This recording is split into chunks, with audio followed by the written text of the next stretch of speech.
Everyone, is Alex from Radd. We are in Singapore Comic Con 2022. We're in the Kinetiquettes booth and we're joined by Adib. So what we're going to do is ask him some questions, and I've written down some questions and they're not nice. Not all of them are nice. So we're going to put him on the spot, get him to answer, and then we're going to go into the future of the company as well. So yeah, are you worried? Not at all. Right, try to introduce yourself, Adib. Yeah, so I'm Adib, one of the co-founders of Kinetiquettes. So you guys see my face most of the time, but there's like four of us who are founders. You're on the TV behind. Yeah. So so I'm mainly doing the creative direction of the projects. We also have Kelvin, who's one of the design directors. Then there's Kiet, who's the art director, and then we have Woon, who's handling more of the distribution side of things.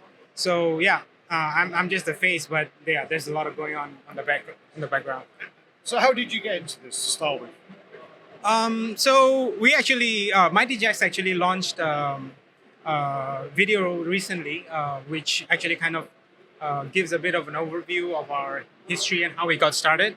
But generally, we just were artists and friends who knew each other.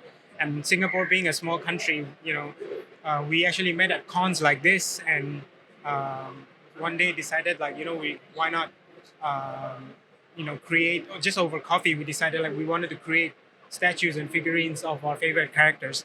And then I suggested, hey, why don't we actually get the license to do those characters? And one thing led to the another, and we ended up getting Street Fighter as one of the first licenses we worked on. And then do you want to explain the name? I know you've explained it 100 times before, but just in case anyone's not aware. I'll do my cup as well. Sorry. Right. So the word Kinetiquettes is a culmination of two words: kinetic, which means energy and movement, and maquette, which obviously means statues and figurines and stuff. So we combine the words, and so it's Kinetiquettes. Now the bad time. So one of the questions that have kind of come up is, you guys have been around for a while, but you've been a bit quiet recently. Yeah. And do you want to highlight anything there, or? Well, I think. Please don't just say COVID. No. I mean, I think, to be fair, the collectors and people in the community have questions like, what's up with Kinetiquettes? They've been quiet, and I think. One thing we are, as I mentioned, is only four of us in the team. So we don't have a big team behind us.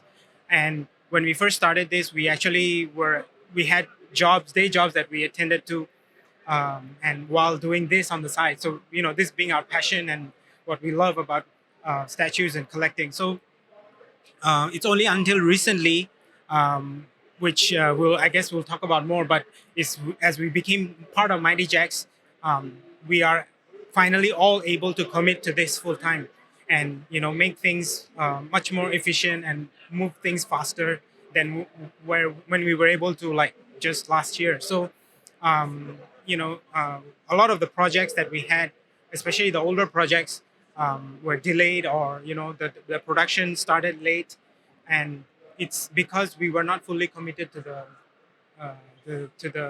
all our time was not dedicated to Kinetiquettes. We had to kind of make ends meet kind of thing. So, but now being part of Mighty Jacks, we're able to this is our full-time job, day and night. So 24/7. So we are able to leverage on that aspect, but also at the same time, we have the full support of Mighty Jacks to not only get projects out the door faster, but also have access to a lot more brands and IPs that we didn't have previously. So, moving forward, we are looking at, we've actually started implementing some of these efficiencies even before the merger with Mighty Jacks. So, our Chun-Li project, our Rathalos project, we started shipping within 1.5 years to 2 years since the pre-order. So our newer projects are already kind of picking up the pace. It's only the older projects that we are, hoping to deliver as soon as we can. So yeah, Why do you feel the Akuma was then released so late? Because the project was kind of announced maybe 5, 6 years ago. Yeah, so I think one of the things we've identified recently is that, like, I mean, as mentioned, we were not into this full time. So a lot of the things we not only had to outsource to artists and sculptors that we work with, but also, uh, we've kind of made the mistake of showing concepts and ideas too early. And moving forward, actually, um, we kind of decided that only when the product is ready to launch, that's when we reveal that we're working on it. So no more of, like, you see a project now and then you see the pre-orders 2 years later and then product launch 3 years later. So it's, you see the prototypes, the pre-orders are within a few weeks, and then our projects will launch within 1.5 to 2 years. 'Cause So I think the project was quite an ambitious one anyway at the yeah. time. It was the brothers, and then it was Ken, Ryu. They're called Yeah. brothers, weren't they? Yeah. And then the Goken and the Akuma Mm. were going to be part of that as well. And then that was shown Yeah. a long time ago. Yeah. I mean, was one of the delays due to it being traditionally sculpted, or Yes. So, of course, most of our projects now are in ZBrush. I mean, we do them digitally. So, but Akuma was, or that series of statues were traditionally sculpted. So, as with traditional, sometimes when you do changes or when you sculpt the characters, it takes longer. And if you do changes, it takes longer as well. And in some cases, you have to do things from scratch as well. So, I think, but we cannot just blame it on being traditional. Like, for example, our Monster Hunter Rathalos is also traditionally sculpted, which was digitally sculpted at first, and then 3D printed, and the traditional sculptor worked on the details by hand. So we can't really say that, oh, it's because it's traditionally sculpted, it took forever. I think our project management system was not very efficient. So, as I said, like, we won't be showing projects and then launching pre-orders years later. Now it's more like we work on the project.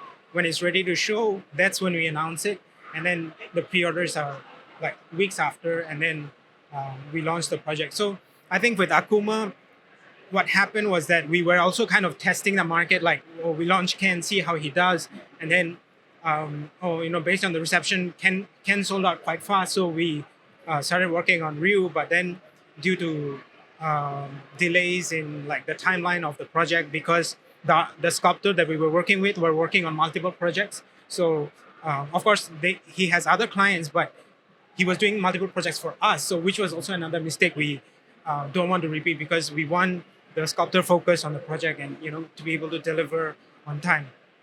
So I think, especially now with the more efficient project management system that we have in place, we also want to release a lot of the accompanying pieces together. So if we were to go back and do the Battle of the Brothers again, we would actually launch Ryu, Ken, and Akuma, like, back to back.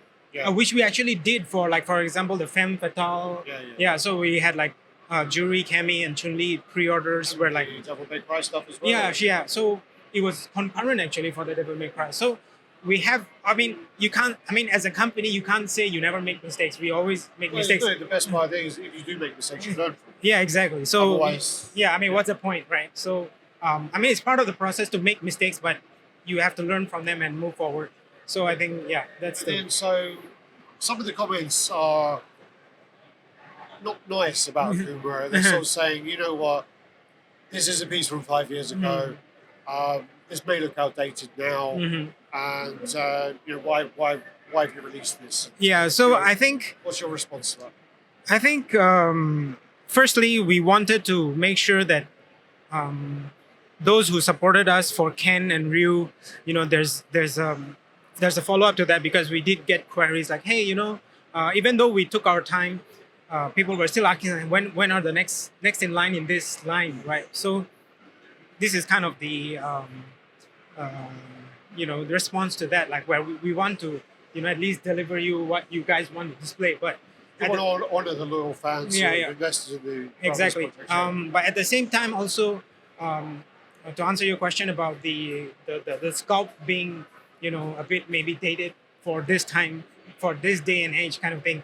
Um, we have to make sure it's consistent with the style of the rest of the characters. Sure. So, I mean, we can't do so much of a change, but we do hear people's feedback. Like when we initially showed the pictures of Akuma, there was feedback like, Get new head. yeah. So we actually went back and quickly did a new head for him, which was more traditional and more close to the traditional style of Akuma. So, yeah, it's not like there aren't options for him, but again, like I think if we were to do things differently, we will launch these characters more close together, and especially with if we are doing it digitally, we're able to quickly go back and resculpt things and change this, update the sculpt to be more up to date with what people expect. Sure. And then, I mean, you have the projects where you kind of reached out. You did the artists collaborations. Yeah. With like Franco, and Mhm. you did the Mum, and you did the one with Maria. Is it Dragon and the Panda? Yeah. What's happening with those projects? Okay, so for Franco's mom, the pre-production is complete, so it'll go into production, and it's expected to ship in Q2 next year. And for the Maria's Dragon, we are actually closing the. I mean, we closed the pre-orders quite early, but we are at the stage of where we're going into pre-production. But one thing, sadly, we have to say is that for that project, we didn't really get much of sales. I mean, I understand that people love characters of brands and IPs, but when it comes to artist series, It's hard. yeah, it's definitely hard. Very hard. Yeah, so even though the Franco's mom piece did relatively okay for an original piece, unfortunately, Maria's Dragon didn't do so well. So we're kind of making the decision whether we're going ahead with the production or not. It's a very hard decision to make because we don't like to cancel projects, and at the same time, even if a project doesn't turn a profit, we prefer to still go into production to be able to deliver the few people who've supported the project. So it's still in a phase where we are discussing among ourselves like whether we go ahead with it or not. And through the power of editing, you can notice our clothes have changed, and we're still here. So now it's Sunday, and we've come up with some more questions for Adib.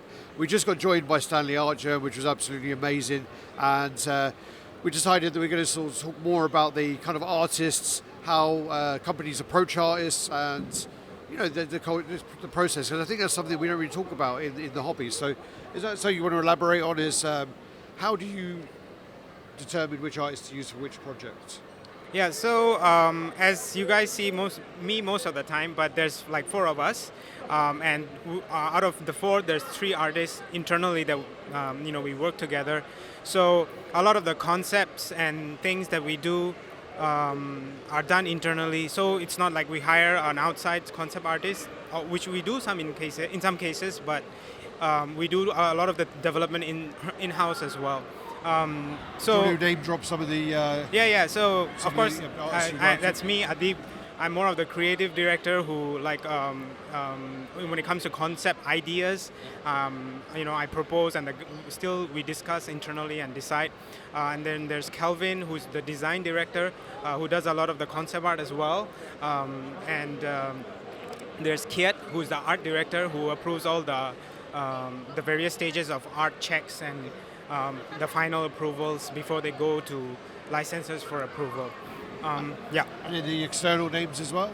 Yeah, of course. I mean, we work with Stanley, as you guys have seen, and then we work with. At the moment, we're also working with some illustrators like Stanley to do concepts of future projects, and also, of course, the sculptors themselves. We work with various sculptors in the past, and which we'll continue to do in the future as well. What names? Yeah. Names. Yeah. I mean, of course, you guys know, like, for example, our Battle of the Brothers line was by Thiago Provin. And then we have Claudio from Brazil, who did our My Hero Academia stuff. He's done the Guilty Gear stuff.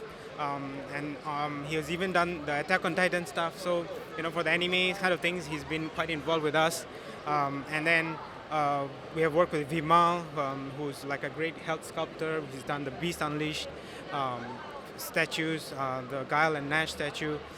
We have even worked with Rodrigue, who's from Canada. He's not much in the business nowadays, but he's more on the game side now. Even But- Tiago Province, sorry, the business. yeah, much as either. much. Yeah, he's doing I think more privately commissioned work. Yeah, so yeah, I mean all these artists that you don't see. Of course, we credit them when we post the work, but Kinetiquettes is where we are because of them, and also like in the in-house guys, like I do some of the sculpting, the concepts done by Kiet and Calvin. So our work is all a credit to them. Yeah. Franco, Maria. Yeah, of course. Come on, I mean, man. yeah. I mean, Franco is a great sculptor. We work with him on the artist. Franco Calissimo. Yeah. I mean, he's well known in the community for a lot of great work. And we've worked with him on the artist series, the Franco Mum. And in fact, he's currently working on a project for us, which is his specialty. He's a creature artist. Yeah, So I love that mom. It's disturbing. Yeah. Very disturbing. Yeah, and of course, as you said, Maria, like she's done an excellent job with the dragons, the Dragons Lullaby project. We wanted to work with her more, but apparently she's quite busy right now with the animation in the animation industry. So, but of course, if we can, we'll work with her in the future as well. So, I mean, we are ever expanding our collaborations. In fact, I can even say something that we haven't announced previously. Exclusive. Yeah. I mean, you guys know Art Germ, Yeah. but if you're in the YouTube community or you're following YouTube artists, I'm pretty sure you know who Ross Tran is, and he's quite big. And I can say that we're working with him on some projects. So this is the first time You can't say the projects yet? I can say that we are working on his original characters. Okay. But that's not the only thing we are working. We'll be bringing him on board, like how we work with Art Germ. So yeah, this is the first time we are mentioning it in publicly. So Wow. there's an exclusive Exclusive, for yeah. you. Yeah, and I mean we are expanding, and we are happy to when artists or sculptors reach out to us. I was about to say that. So I mean, like, if there are any artists or sculptors watching, can they send their portfolio Of course, across? of course. Or, Please do drop a message. station You or- can directly message me on Facebook as well. Yeah. Awesome. And you mentioned Mighty Jacks several times. You are within the Mighty Jacks booth.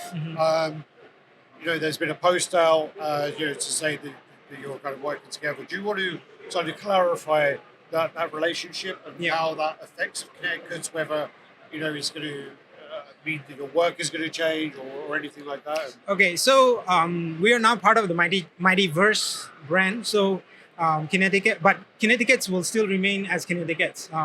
Will not only as the brand name itself, but also with what the kind of projects that we do. So our brands of like we are working on Street Fighter statues, we're doing Guilty Gear statues, and all these video game statues. So those will still continue. So with being part of Mighty Jacks allows us to an access to the bigger how do you say it? Like the bigger Resources? yeah, or the bigger. I mean, IPs more resources, more IPs, and the company's ability to do things more efficiently. So, buying power, sorry. the buying power of like factories? Yeah. So, being able to ship things, consolidated shipments to our warehouses, which we already had, but then because we are part of Mighty Jacks, we were able to consolidate with their shipping logistics team and then talk to them. Do you have like more efficient and more cheaper alternatives to what we've been using previously?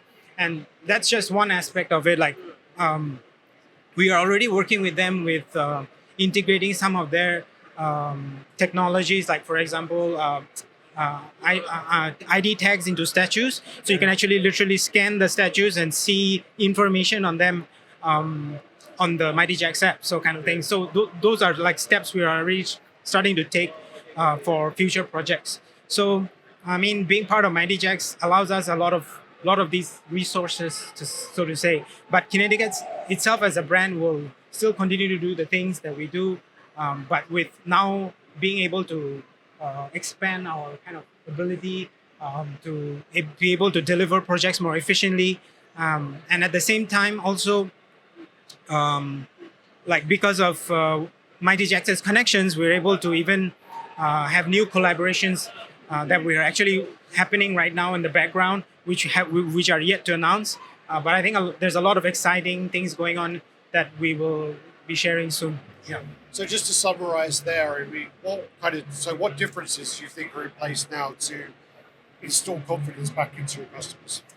Yeah, so I think, as I said, like we have started to implement our a more efficient pipeline for our newer projects. But like maybe a couple of our older projects are yet to be delivered. And speaking of those older projects, like for example, the Guile and Nash project is already near the end of production. So we are going to the QC phase now, and it's expected to ship probably before Chinese New Year in January. Start shipping basically because again, for all our projects, all the statues are shipped to our various warehouses worldwide. So we have warehouses in Europe, we have our warehouses in the US, and of course in Singapore and also in China. So the statues go there first by either sea or rail, and then after that they're sorted and then shipped to individual customers. And the benefit of having warehouses locally is the customers don't have to pay taxes. So from UK, that is a big deal. Yeah, that's going to happen for the Guile and Nash project in January, and then we have the Geese Howard, that's part of the Terry Bogard statue. So that one is already in production, but then the production will take a little bit longer. So after Chinese New Year, which is probably because during Chinese New Year in China they have a 1 month holiday.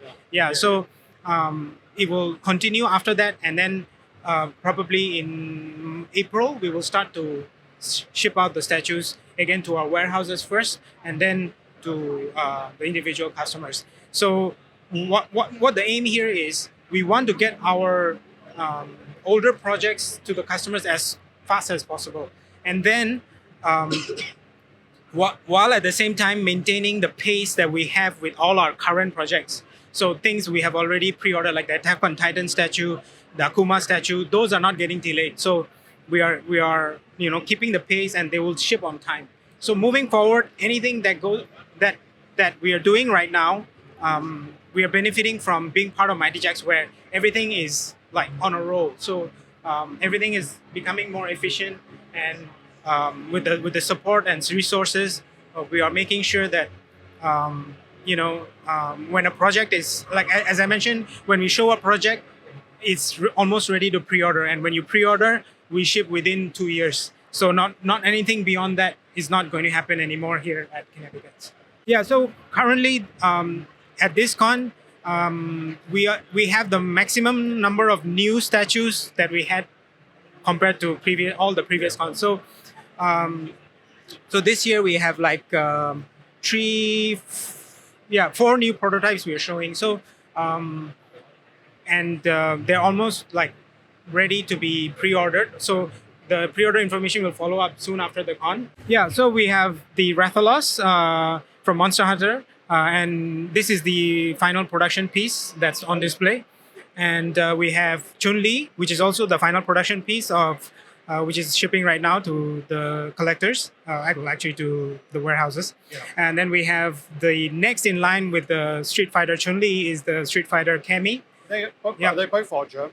Yeah. Oh, wow. Yeah. Okay. So we are working with Argem for more projects. Are you projects. going to come over and sign the bases or anything? Well, some people do that. Yeah. People do that. Yeah. But these are like, for Cammy, it's a prototype. For Chun-Li, it's the final product. And then we have the My Hero Academia, which is one of our licenses, anime licenses to be specific. It's a great prototype being shown today.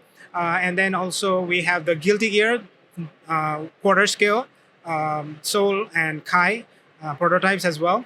And we have also the first project that we are doing or showcasing, to be specific, is Dimitri from Darkstalkers. Yeah, it's a very cool piece. Very, very cool. And then, and are you allowed to tease any things that you got coming in the future or not? Yeah, so we are working with, as I said, like because of being part of Mighty Jacks, we have a lot of access to a lot of new IPs. I can't say much because a lot of things are going on or in work in progress. So, but I can say that we are working on. Uh, I guess we are working with Franco also again with on a piece related to one of the IPs that Mighty Jacks has given us access to. That's all I can say for I now. was actually really surprised that you released the Mum Statue in a positive way because I love his horror pieces. I think he excels at his horror pieces. There are some things where he does them and I'm like, I think you can do better. But when he does his horror pieces, they are dark. Yeah. They are really dark. Yep. I would hate to be trapped in his mind. Really Yeah, would. that guy is a bit twisted, but I think he's perfect when it comes to doing monsters and creatures. Yes, great. Yeah. So and as I said, we are working on an IP with him specifically on a creature. So he's best at those. Yeah. All right, I've taken up enough of your time. Thank you for that. Thank you for answering questions. Yep. Some of Likewise. them weren't nice, and hopefully people have got their answers now. Yeah. Thanks, everyone. Do the usual, like, comment, subscribe, and share, and check out Kinetiquettes. Take care. Bye bye.